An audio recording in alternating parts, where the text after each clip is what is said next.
Assalamualaikum warahmatullahi wabarakatuh. Salam sejahtera bagi kita semua. Bagaimana kabarnya hari ini? Semoga kita masih dalam keadaan sehat walafiat dan tetap dalam lindungannya. Amin ya robbal alamin. Alhamdulillah, pada hari ini kita masih diberi kesempatan untuk bertemu pada mata kuliah Sistem Informasi Manajemen. Pada kesempatan ini kita akan membahas tentang konsep dasar sistem informasi. Jadi pada dasarnya di dalam sistem informasi mengandung 3 kegiatan, yaitu kegiatan input, proses, dan output. Jadi ketiga kegiatan tersebut menghasilkan informasi yang diperlukan organisasi untuk pengambilan keputusan, pengendalian operasional, analisis pemecahan masalah, dan menciptakan produk yang baru. Nah, kegiatan pertama, kegiatan input, yaitu untuk mendeteksi bahan-bahan atau serangkaian data-data yang diperlukan baik dari lingkungan internal maupun lingkungan eksternal organisasi atau perusahaan. Yang kemudian kegiatan pemrosesan adalah mengolah dan menganalisis data input yang diperoleh menjadi suatu bentuk yang memiliki arti atau format yang dapat dipahami. Yang kemudian kegiatan output, yaitu mendistribusikan informasi kepada pihak-pihak pemakai atau pengguna.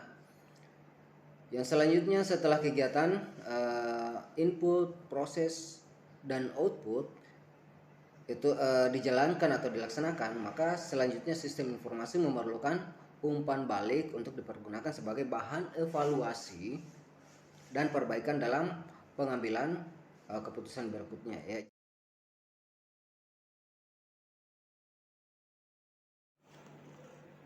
Selanjutnya yaitu pengertian dari sistem. Jadi suatu sistem juga merupakan sekelompok unsur yang erat hubungannya satu dengan yang lainnya, yang berfungsi bersama-sama untuk mencapai suatu tujuan tertentu. Yang kemudian secara sederhana, suatu sistem dapat diartikan sebagai suatu kumpulan atau himpunan dari unsur, komponen, atau variabel yang terorganisir, saling berinteraksi, saling tergantung satu sama lain, dan terpadu. Ya, jadi ciri dan karakteristik sistem yang pertama yaitu mempunyai komponen. Ya, suatu sistem terdiri dari sejumlah komponen yang saling berinteraksi, yang artinya saling bekerja sama membentuk satu kesatuan. Yang kemudian komponen-komponen dapat berupa suatu sistem atau bagian-bagian dari sistem. Nah, ciri dan karakteristik yang kedua yaitu memiliki batas. Jadi ada batas sistem atau boundaries. Ya, setiap sistem memiliki batas-batas luar yang memisahkannya dari lingkungannya. Ya, jadi batas sistem adalah wilayah yang membatasi satu sistem dengan sistem yang lainnya atau dengan lingkungannya. Batas suatu sistem menunjukkan ruang lingkup dari sistem tersebut. Yang kemudian ada lingkungan luar dari sebuah sistem. Lingkungan luar adalah lingkungan di luar batas sistem yang mempengaruhi operasi sistem. Pengaruh tersebut bisa saja bersifat positif atau negatif dari suatu sistem. Ya, jadi pengaruh yang positif dapat dipelihara dan dijaga, sedangkan pengaruh yang negatif harus dikendalikan karena dapat mengganggu sistem. Yang kemudian penghubung sistem atau interface. Penghubung di sini adalah media yang menghubungkan atau menginteraksikan antara suatu sistem ke sistem yang lainnya atau dari subsistem ke subsistem yang lainnya sehingga menjadi satu kesatuan. Yang kemudian ada masukan, kemudian input, kemudian keluaran. Ya, jadi seperti apa yang kita bahas sebelumnya, apa yang dimaksud dengan input, output, dan proses. Kemudian yang terakhir yaitu sasaran sistem. Ya, jadi sistem yang baik tentunya memiliki sasaran yang ingin dicapai. Sasarannya di sini adalah sesuatu yang menjadi target yang ingin dicapai dari suatu sistem itu sendiri. Yang selanjutnya yaitu klasifikasi dari sistem.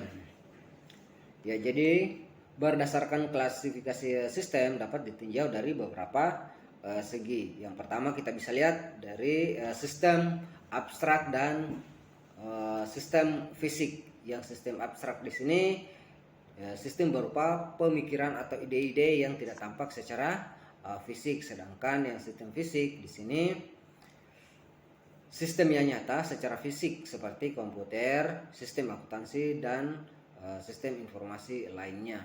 Yang kemudian sistem alamiah dan sistem buatan manusia.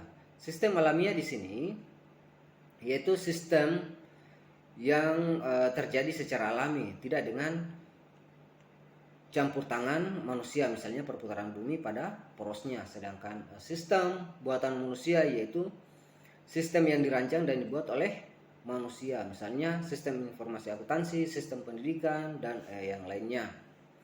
Yang selanjutnya yaitu sistem tertentu dan tidak tentu.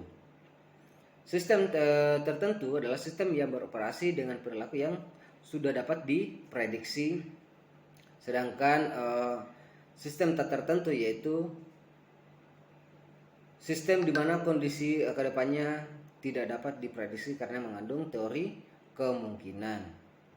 Yang kemudian yang terakhir yaitu sistem tertutup dan sistem terbuka, yang dimana sistem tertutup itu sendiri merupakan sistem yang tidak berhubungan dengan lingkungan luar.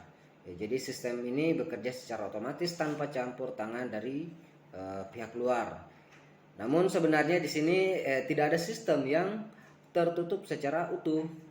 Yang ada hanya relatif tertutup. Jadi tidak benar-benar tertutup ya. Yang selanjutnya sistem terbuka, yaitu sistem yang berhubungan dan terpengaruh dengan lingkungan luar. Sistem ini menerima masukan dan menghasilkan keluaran untuk lingkungan luar dan atau subsistem yang lainnya. Ya, oke, itulah tadi pemaparan materi untuk pada kesempatan ini, yang dimana materi konsep dasar dari sistem informasi pada bagian sistem, yang kemudian nanti pada materi selanjutnya yaitu kita akan membahas tentang